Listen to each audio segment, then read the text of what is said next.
দর্শকদের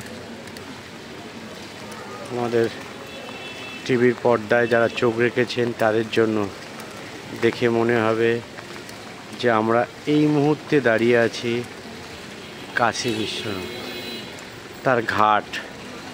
অসাধারণ শিল্পীর মনের ভাবনা যেভাবে ফুটিয়ে তুলেছে আমাদের বলো কলকাতা টিভির পর্দায় দেখতে পাচ্ছেন সেই অসাধারণ কাজ।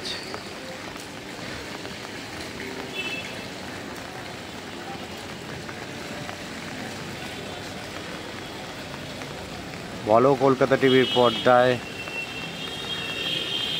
চোখ রাখুন, এরকম আরও অনেক ভালো ভালো পুজো মণ্ডপ দেখতে পাবেন।